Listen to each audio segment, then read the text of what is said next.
정관용의 지금 이 사람.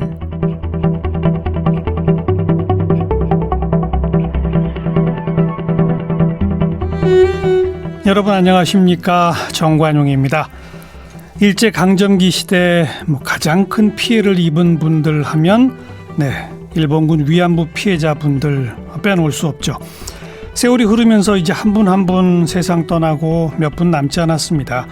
이분들의 그 한 맺힌 삶이 공개된 것이 30년 전인데, 하지만 안타깝게도 일본의 태도는 아직 달라진 게 없죠. 그 사이에 이 피해자 할머니들은 보다 큰 분이 되셨습니다. 여성 인권을 지키는 활동, 또 국제 인권 운동, 또 더 어려운 이웃들을 보듬는 그런 활동들을 해오셨죠. 이런 위안부 피해자 할머니들 이야기 많은 감독들이 영화로도 제작했는데, 그 가운데 2년 전에 영화 김복동을 제작한 송원근 감독, 그 영화 제작을 통해서 못다한 얘기를 이번에 그 이름을 부를 때라는 제목의 책으로 펴냈네요. 날짜별로 일기처럼 써내려간 그 기록들을 보면 김복동 할머님의 흔적들을 다시금 되새기게 되는데, 우리가 놓쳐서는 안 되는 것, 이분들의 삶을 잊지 말아야 한다, 이런 이야기겠죠. 송원근 감독 오늘 만나보겠습니다.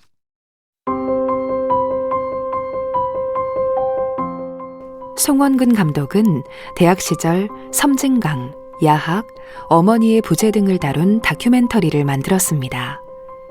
2003년 MBC에서 방송 활동을 시작했습니다. 생방송 화제집중, 불만제로, 김혜수의 W 등 시사 교양 프로그램을 연출했습니다.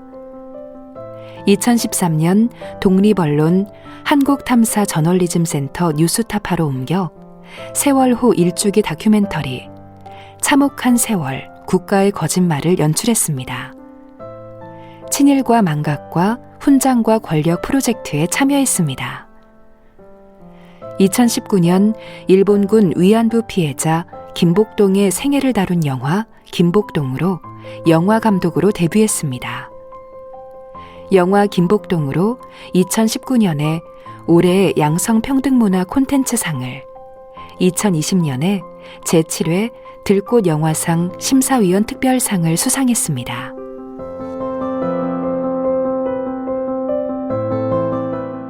송원근 감독 어서 오십시오. 네, 안녕하세요. 송원근입니다. 네, 책까지 쓰시느라 또 이중으로 애를 쓰셨네요. 네, 굉장히 한 1년을 넘게 썼던 것 같아요. 그러니까 책을 써본 적이 없어서. 네, 그런데 어쨌든 쓰긴 써서 이렇게 책이 나오니까 저는 아직도 좀 신기합니다. 이게 믿기지가 않고. 네. 왜요?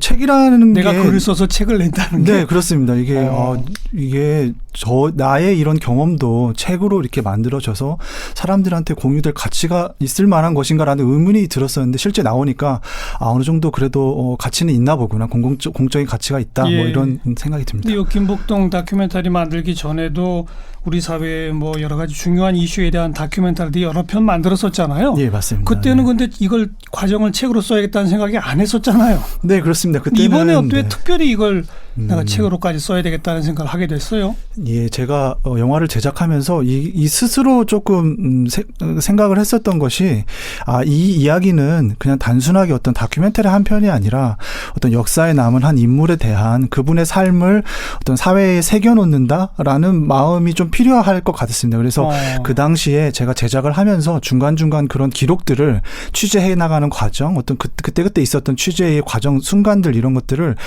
기록을 좀 해놨었습니다. 그래서 그런 기록들이 계속 쌓였고, 영화 개봉하고 나서까지 쭉 이제 쌓여 있어서 그런 부분들을 좀 정리를 해서 이걸 책으로 좀 내야겠다라는 마음까지 좀 먹은 것 같습니다. 그 이전에도 세월호 관련된 다큐멘터리, 친일 문제, 군사독재 정권 시기의 어떤 훈장의 문제, 이런 맞습니다. 이슈들을 다뤘었잖아요. 예, 그렇습니다. 그런데 그와 달리 김복동 할머니의 다큐를 만들면서는 감독 스스로가 좀 새롭게 느끼는 게 많았던 모양이에요. 예, 그렇습니다. 이거는 사실 김복동 할머니라는 일본군 위안부 피해자 개인의 문제라기보다는 김복동 할머니를 통해서 우리의 지난 일본군 위안부 역사, 당신 27년 했습니다. 30년 가까운 세월을 돌아봐야 된다. 그러니까 할머니를 매개로 해서 이 역사가 어떻게 이루어져 왔는지를 설명을 하는 거에 좀 초점을 뒀기 때문에 조금 더 부담감이라든가 이런 부분들이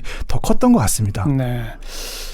어찌 보면 그 위안부 할머니 피해자 할머니 분들 가운데 많은 분들이 국제적인 여성 인권 운동가로 어찌 보면 거듭나시지 않았습니까? 네, 그 가운데도 가장 뭐 우열을 가릴 수 없습니다만 네, 가장 대명사격이라고 할 만한 분이 아마 김복동 할머니 아닐까 싶은데 그죠? 맞습니다. 많이 기억을 하십니다. 네네. 우선 그 좀 간략히 소개해 주세요.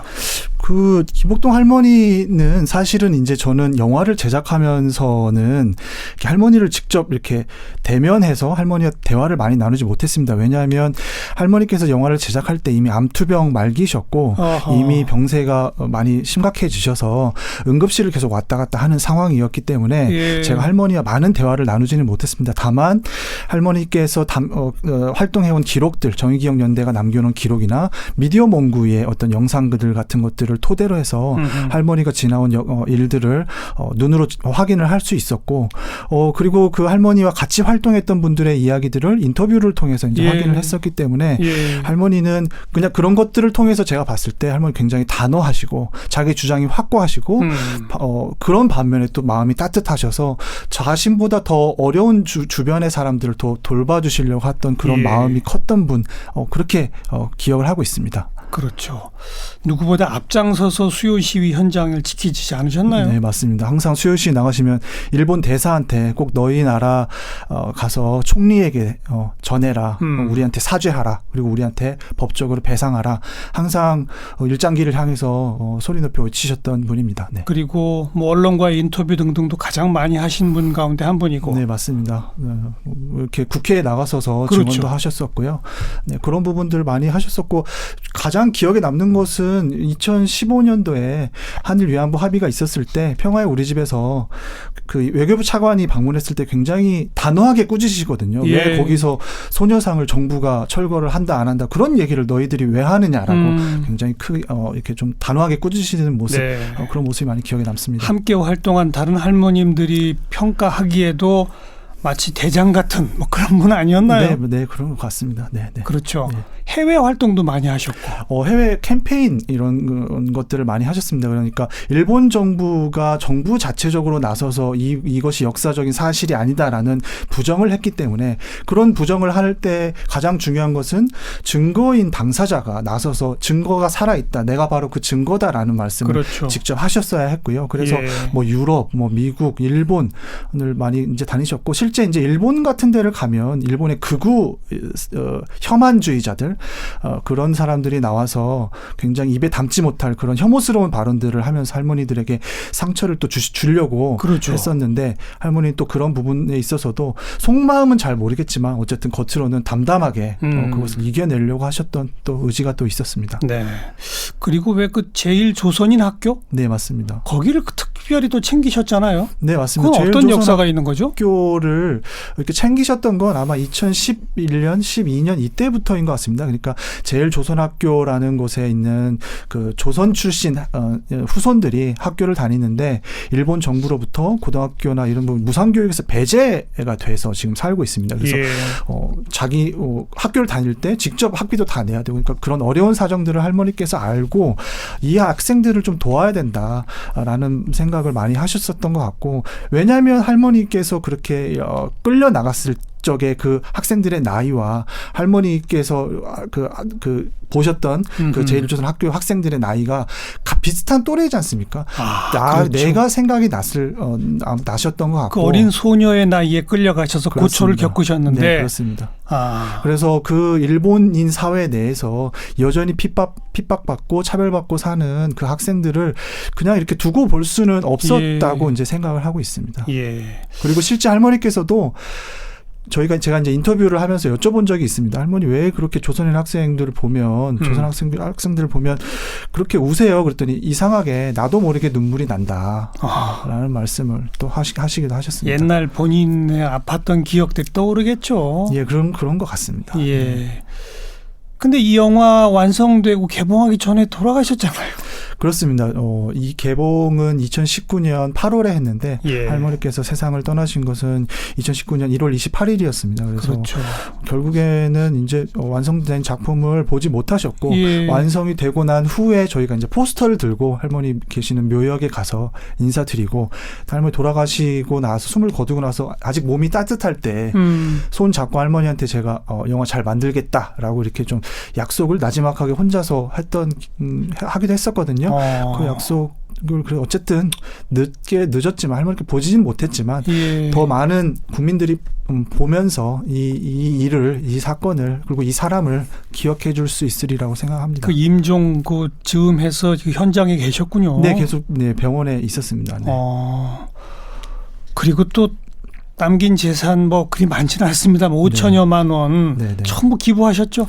네, 제일조선학교 학생들에게 그죠? 써달라 하면서 마지막 그 기부를 하셨고 그때 할머니께서 저는 처음으로 제가 이 다큐멘터리 제작에 투입이 되고 나서 할머니께 꼿꼿이 앉아 계신 모습을 처음 뵀었습니다. 그러니까 그 전까지는 계속 병상에 누워 계시고 힘없이 눈만 감고 계시고 주무시고 계시고 하셨는데 그날은 진통제를 좀 많이 드시고 이불을 덮고 이렇게 좀 꼿꼿이 앉아가지고 같이 활동했던 활동가들이 주변에 이렇게 할머니를 이렇게 감싸고 있는 와중에 그 행사를 열고 할머니께서 마지막으로 내가 어떻게 살아왔는지 희망을 잡고 살아왔던 자신의 어떤 그런 소회도 말씀하시고 앞으로 남은 후세들이 어떻게 살아야 될지에 대해서도 이렇게 말씀해 주시고 고맙다는 말씀을 그때 그 주변에 있던 분들에게 해주셔서 굉장히 그게 작고 하시기 며칠 좀 네, 그 한 달 전, 한 달 반 정도 전에 일이었습니다. 네. 이제 내 재산은 이렇게 써라. 그리고 나의 삶은 이랬다. 맞습니다. 정리하는 그런 그런 자리만 자리 결과적으로 그렇게 됐습니다. 그렇게 다시 일어나서 앉지 않는 모습을 저는 보지는 못했으니까 결과적으로 그렇게 됐습니다. 근데 어쩌다가 어떤 인연으로 송 감독은 이 영화를 맡게 된 거예요? 저는 이름미디어 미디어몽구로부터 2018년 10월 달에 전화를 이렇게 받았습니다. 그래서 2018년 10월? 예, 그러니까 영화 개봉하기 10달 전이죠. 그때 이제 그것이 인연이 돼서 이 다큐멘터리를 시작하게 됐습니다. 원래 그 위안부 할머니 문제에 관심이 많았어요? 저 그렇게 관심을 크게 두지는 않았습니다. 그냥 사실 2015 합의가 있었을 때도 한미일 3국 간에 그 여러 가지 복잡한 문제 때문에 이런 안타까운 일이 벌어졌구나. 이런 정도로만 생각을 했지. 한 사람 그 피해자 한 분 한 분의 어떤 사연이나 이런 부분까지 제가 관심을 두고 그렇지는 않았었습니다. 그럼 당연히 그 전에 김복동 할머니를 만나 뵌 적도 없었고. 겉에서 이렇게 몇 번 지나치면서 뵙고 TV에서 뵙고 수요 시위 현장 취재를 나가면 시위 현장에서만 멀리서 뵙고. 네. 근데 딱히 제가 나중에 이분의 다큐멘터리를 할 것이다라는 생각 자체도 그때 해본 적이 없었기 때문에 그냥 피해자 할머니 굉장히 무거운 마음 어떻게 다가가지 이런 정도의 생각들만 가지고 있었죠. 그러다가 아무튼 그 제안을 받고 엄두가 안 나지 않았어요? 내가 그동안 잘 몰랐던 분야인데 이렇게? 아니 엄두가 나지는 않고요. 왜냐하면 다큐멘터리라는 장르가 PD가 처음엔 몰랐더라도 하나씩 알아가는 과정, 취재라는 과정을 통해서 알게 되고 그렇게 알게 된 그런 정보들을 토대로 해가지고 저만의 어떤 이야기를 만들 수 있기 때문에 그렇지는 않았습니다. 네. 그리고 이제 그러면 체계적으로 공부를 하기 시작하고 그동안 그렇습니다. 모여져 있던 화면들 그걸 이제 살펴보고 그랬겠군요. 그렇죠. 그 자료를 모은데도 사실은 이제 종이기억연대에서 꽤 오랜 시간이 걸렸었고 왜냐하면 이제 뿔뿔이 흩어져 있고 할머니만 집중해서 이렇게 모았거나 그런 것이 아니었기 때문에 그렇게 모아진 자료, 몽구님이 또 촬영한 영상들, 그 다음에 할머니의 활동이 기록된 어떤 기록물들, 이런 부분들을 좀 찾아서 있는 부분들을 좀 확인을 하면서 차근차근 좀 준비를 했었습니다. 이번에 내신 그 책에 보면 2018년 10월에 연락을 받고 작업을 시작해서 맞습니다. 기획안을 쭉 정리하면서 근데 딱 날짜까지 기록하셔서 바로 그 2018년 12월 14일 네, 맞습니다. 연락받고 한 불과 2달인데 눈물이 나더라. 그러니까 이제 어떤 눈물이었나요? 기획안을 쓴다는 것은 사실 이제 기획 의도와 이제 이 다큐멘터리가 어떤 형식으로 흘러갈 것이라는 것들을 제가 1년에 몇 페이지 가량의 분량으로 정리를 하는 거지 않습니까? 근데 할머니의 삶을 어느 정도 파악한 것을 그걸 글로 기록을 이제 정리를 하다 보니까 예. 그게 제가 상상도 할 수 없는 어떤 그런 이야기들이 이게 현실인지 이게 영화인지 현실인지 이게 드라마인지 구별이 되지 않는 그런 답답함 같은 것들이 그 안에 또 스며 있었고 네. 그런 것들을 내가 표현을 해야 되는구나라는 생각이 들었었고 그러다 보니까 자연스럽게 이제 눈시울이 붉어지면서 이제 작업을 했던 거였죠. 뭐 모니터를 바라보는데 그래서 마음이 무거운 상태 계속 그 상태로 이렇게 무겁게 기획안 자체도 무겁게 작성을 했었던 것 같습니다. 그러니까 정리하다 보니 그분 인생이 보이는군요. 그렇죠. 네, 맞습니다. 그건 눈물 없이 못 보겠더라. 네, 맞습니다. 열 몇 살에 끌려가신 거죠? 이 우리나라 나이로 이제 16살인데 이제 만으로 끌고 갔던 그 군인으로 추정되는 사람이 너는 만으로 14살이다. 이렇게 얘기를 했다고 해요. 그래서 이제 만 14살, 할머니 우리 나이로는 16살. 이렇게 좀 보시면 될 것 같습니다. 그러다가 이제 해방이 된 게 몇 살 된 겁니까? 해방이 돼서 한국으로 돌아왔을 때 동생이 23살이다라고 이야기를 했다고 하거든요. 언니 23살이다. 그러니까 나이도 이제 할머니는 몇 년이 흘러갔는지도 예. 제대로 몰라. 왜냐하면 끌려갔던 곳 자체가 동남아시아 그렇죠. 전쟁 그쪽 태평양 그 지구 중부 지방이었기 때문에 아마 세월의 흐름도 잘 몰랐을 테고. 그렇죠. 네. 돌아왔을 때 동생이 23살이라고. 그렇게 이제 23살 그 무렵에 돌아오셔서 우리 대중들 앞에 나타나시게 된 건 2010년 뭐 이때부터란 말이에요. 그렇죠. 본격적으로 대중에게 나타난 건 2010년 이후인데 사실은 할머니께서 1992년도에 신고를 하셨고 네. 그때 뭐 시위를 이제 많이 나가시기도 하셨었습니다. 그러다가 이제 나눔의 집이 이제 건립이 되면서 1997년에는 나눔의 집에도 들어가서 사시다가 그렇죠. 이제 그런 활동이 했음에도 불구하고 몇 년간 해결이 안 되니까 예. 이게 좀 부질없다라는 생각을 좀 할머니께 하셨던 것 같고 그래서 부산으로 내려가셨다가 한 12년 두문불출하시고 그리고 2010년도에 다시 올라오셔서 지금 저희가 기억하는 그런 이제 그 활동을 모습. 하시게 된 거죠. 네. 그럼 그 해방 때부터 90년대까지의 삶은 어떠셨습니까? 사실 이제 부산 다대포 앞에서 이제 장사 같은 것들을 하셨었고 구멍가게 이제 여러 가지 물품 과자 뭐 회도 팔고 담배도 파는 뭐 그런 구멍가게 같은 것들을 운영을 하시면서 이제 거기서 이제 뭐 그렇게 생활을 하셨던 것 같습니다. 네. 뭐 가족을 이루거나 남편분이 있었는데 이제 남편분이 있었는데 나중에 이제 설암으로 이제 돌아가시게 되고 남편분이 이제 할머니께서 아이를 이제 갖지 못하니까 그 남편이 또 바람을 피워서 예. 밖으로 또 나갔다가 다시 또 돌아왔는데 돌아오자마자 좀 있다가 또 설암을 얻게 되고 예. 뭐 할머니께서 또 그걸 또 물리치지 않고 그냥 그래 남자라도 하나 여자 혼자 장사하는데 남자라도 하나 아픈 사람이라도 앉아 있으니까 그래도 누가 나 건드리는 사람은 없더라 하면서 이렇게 돌봐 주시면서 그렇게 예. 나머지를 이렇게 생을 좀 책임을 져주셨던 것 같습니다. 그 삶, 그 인생이 네.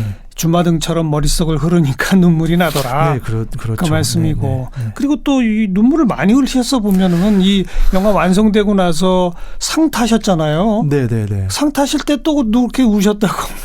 그 상은 이제 작년 봄에 들꽃 영화상에서 심사위원 특별 언급상을 받았습니다. 근데 그때 이제 분위기가 일본군 위안부 운동 자체가 굉장히 훼손되던 때였었습니다. 그러니까 뭐 할머니들이 그 꼭두각시처럼 뭐 했다라는 뭐 이런 발언들이 우후죽순처럼 나오고 네. 일본의 정부의 주장에 동조하는 분들이 수요 시위 현장 앞에서 수요 시 그만두라는 그런 요구도 하는 그런 상황이었었기 때문에 굉장히 마음이 무거웠었고 그런 무거운 상황에서 정의기억연대 관련 논란이 막 불거지던 그 시점이었군요. 네, 맞습니다. 예, 그래서 굉장히 너무 많이 무거웠고 이런 할머니께서 활동하셨던 것까지 이렇게 퇴색되는 듯한 느낌들을 굉장히 예. 많이 받아서 이게 그렇게 끝날 문제는 아니다라는 생각을 굉장히 억울한 마음을 많이 가졌었고 실제 그때 가졌던 그런 생각들이 책을 제가 이제 계속 써내려가는 뭐 힘도 됐었습니다. 그러니까 이걸 내가 마무리를 해놓지 않으면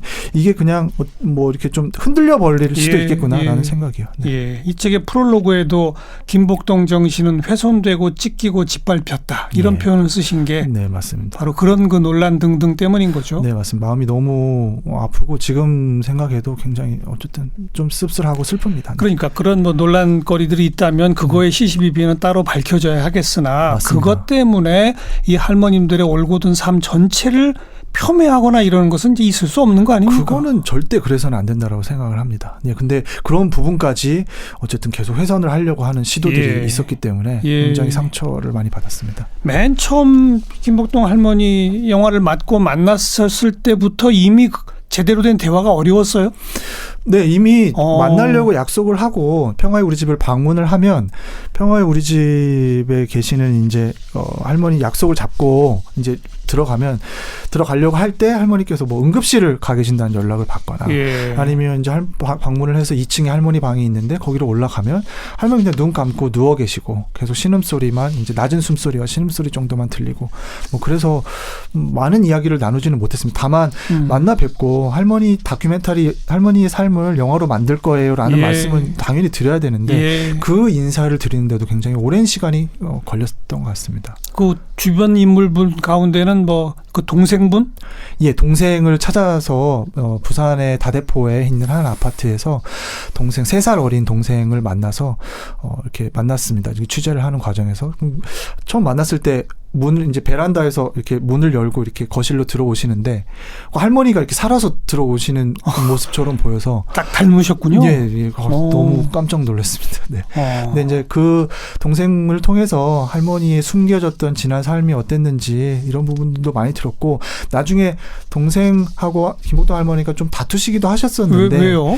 뭐 여러 가지 사정이 좀 있었던 것 같습니다. 뭐 근데 이제 다투셨는데 할머니가 너무 미안하다고 나중에 동생분이 네네 이렇게 언니 좀 만나러 가지도 못하고 장례식 때도 내가 가지도 몸이 편찮아서 동생분도 91살이셨으니까 몸이 편찮아서 내가 가지도 못해서 너무 미안한데 이렇게 여러분이 와서 내가 그래도 이렇게 말이라도 좀 하니까 너무 편안합니다. 예. 이런 말씀을 하셨습니다. 또 함께 활동하셨던 다른 할머니 분들 인터뷰도 많이 하셨죠. 다른 그 기론옥 할머니 인터뷰를 시도를 했었는데 그때 이제 기론옥 할머니께서 같이 이제 지내셨고 평화 우리 집에서 같이 살으셨으니까 그죠.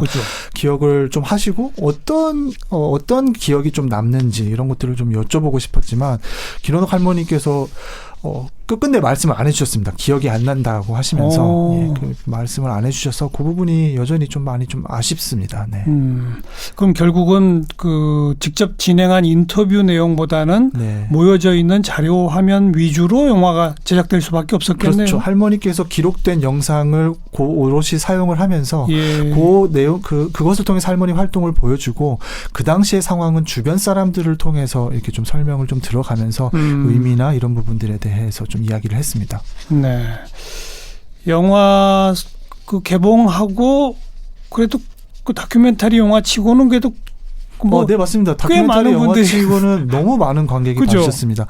극장에서만 9만 관객이 봐주셨고 극장의 관객에 포함되지 않는 공동체 상영 숫자만 해도 10,000명이 넘었습니다. 제가 예. 배급사로부터 충분히 들은 걸로만. 그리고 실제로 제가 그 공동체 상영의 관객과의 대화를 진행하러 한 것도 실제 뭐 한 80여 회 가까이 됐거든요. 그래서 많은 곳들을 다녔고 많은 분들을 만나서 이야기를 했습니다. 굉장히 사랑을 많이 받은 영화입니다. 네. 공동체 상영은 뭐 주로 어떤 곳에서 그렇게 초청을 하고 하던가요? 극장이 이렇게 서울은 큰 극장들이 주변에 많이 있지만 예. 지역으로 내려가면 그런 큰 극장들이 많지 않습니다. 그러면 그런 데는 돈이 되는 영화들, 그러니까 인기가 많은 영화들을 상영을 하죠. 근데 다큐멘터리는 당연히 이제 그런 데서 설 자리가 조금 없고, 그런데 이 영화를 보고 싶은 분들은 그 지역에 사는 분들도 있으실 그렇죠. 테고, 그럼 그 뜻을 가지신 분들이 모여서 뭐 50분, 100분 이런 분들이 모여서 상영관 하나를 빌립니다. 꼭 극장이 아니더라도 간단하게 상영할 수 있는 그런 공간을 빌려서 같이 영화를 보시고 그 영화에 대해서 같이 이야기를 나누는 그런 과정입니다. 뭐 전국을 돌아다니셨겠군요. 네, 많이 돌아다녔습니다. 뭐 그러니까 무궁화 열차만으로도 갈 수 있는 곳들을 많이 갔고, 오지들. 예, 뭐 오지라고 하긴 그분들이 좀 너무 좀 그렇겠지만 실제 곳곳을 다녔습니다. 네, 실핏줄 같은 곳들을 다녔다고 생각합니다. 혹시 무슨 학교나 뭐 이런 데서 예, 학교에서도 많이 그랬었죠. 했습니다. 그러니까 학생들이 강당 강당에서 영화를 같이 보고 그거에 관련된 이야기를 같이 또 나누고 예. 어떤 부분들이 학생들은 또 인상이 깊었는지 근데 이제 학생들은 영화를 보고 궁금한 부분들을 질문을 하면 그에 대해 서로 교감이 오가는 그런 그 어린 학생들은 주로 어떤 반응을 보이던가요? 교과서에는 한 페이지나 두 페이지 정도로만 이 그렇죠. 일본군 위안부 문제가 다뤄져 있는데 영화라는 매체를 통해서 1시간 41분짜리 영화를 보니까 이 일본군 위안부 문제가 어떤 것이구나라는 것을 그 2시간 동안 집중해서 보게 되면서 이제 몸으로 받아들이고 마음으로 받아들일 수 있게 됐다. 내가 그냥 비록 글자로 2페이지짜리로 받아들였던 이런 내용이지만 영화로 보니까 내가 더 깊이 알 수 있게 돼서 그렇죠. 너무 기쁜 시간이었다. 이런 반응이 많았습니다. 궁금증은 뭘 더 궁금해하던가요? 특이했던 질문 중 하나가 이 영화를 통해서 당신은 뭐가 변했냐 뭐 이런 얘기. 감독은 네네네. 그런 얘기. 그러니까 굉장히 그런 것 같은 경우에는 사실 자신 스스로가 인상을 깊게 받지 않으면 내놓을 수 없는 질문이라고 생각을 하거든요. 감독은 그래 어떻게 변했다고 답했습니까? 저도 어떻게 보면 인생의 전환점 같은 시간이었습니다. 그러니까 영화를 제작하는 시간도 그렇고 앞서 말씀드렸다시피 어떤 기록을 해나가면서 뭐 다큐멘터리를 제작한 적이 없습니다. 그냥 당연히 다큐멘터리 한 편이라고만 생각을 했었는데 이 영화라는 매체를 제작을 하면서 이게 단순하게 내가 뭐 송출을 하고 마는 그런 게 아니라 한 공간에서 한 시간 동안 만나서 같이 관객들과 함께 교감하는 그 시간을 통해서 이게 서로 영화는 서로 상호작용하는 그런 매체구나라는 것들을 좀 더 크게 알 수 있었고 일본군 위안부 문제 그다음에 그 중심에 있는 한 분인 김복동 할머니의 삶을 저 스스로도 좀 이렇게 돌아보는 과정 들여다보는 과정을 통해서 내가 지금까지 살아온 과정도 다시 한번 또 생각을 해보게 되고 뭐 그런 시간이었던 것 같습니다. 제작 기간 내내 책상 앞에 써붙여놓은 문구가 있다고요? 예. 이게 이제 어느 정도 자료 조사를 하고 나서 포스트잇에 이렇게 글자를 썼습니다. 인간 존엄성 회복이라는 단어를 썼습니다. 그러니까 할머니께서는 사실은 일본군 위안부가 성노예 하지 않습니까? 그러니까 군수품 취급을 당한 겁니다. 일본 군의 그렇죠. 위안을 위해서 강제로 그렇게 했던 거기 때문에 일본의 물자 취급을 받았고 사람 취급을 못 받았던 시간이었었고 인간으로 안 본 그렇죠. 거죠. 인간으로 봤으면 그런 행동을 할 수 없었을 겁니다. 인간으로 보지 않았기 때문에 그래서 되고 할머니께서도 스스로 일본 정부한테 우리한테 미안하다라는 말 사죄를 좀 바라고 우리한테 그래서 배상을 하라고 주장하신 이유가 바로 그것이었거든요. 우리를 인간 취급해달라. 그래야 사람으로 사과가 봐달라. 나오는 거니까. 네, 맞습니다. 그 사람으로 봤을 때에만 죄송합니다라는 말이 나올 텐데 그것까지 지금도 그 말을 뭐 제대로 하고 있지 않으니까요. 답답합니다. 네, 맞습니다. 지금 정말 몇 분 안 남으셨는데 참. 이제 14분 남아서 정말 이게 너무 안타깝습니다. 네. 인간 존엄성의 관점에서 이 문제를 출발선에 서서 바라봐야 된다. 이런 거고요. 네. 김복동 할머니가 한 사람으로서 어떤 예. 사람이었는지 그렇게 좀 보여주고 싶었습니다. 그러니까 책 제목도 그 이름을 부를 때. 예, 맞습니다. 그 이름 김복동. 계속 그걸 머릿속에 좀 떠올리면서 계속 썼던 것 같습니다. 계속 그 생각이 흐르고 있었던 것 같습니다. 네. 자, 영화 김복동 만드시고 이번에 그 과정을 책으로도 펴내신 송 감독 함께 만났습니다. 고맙습니다. 네, 감사합니다.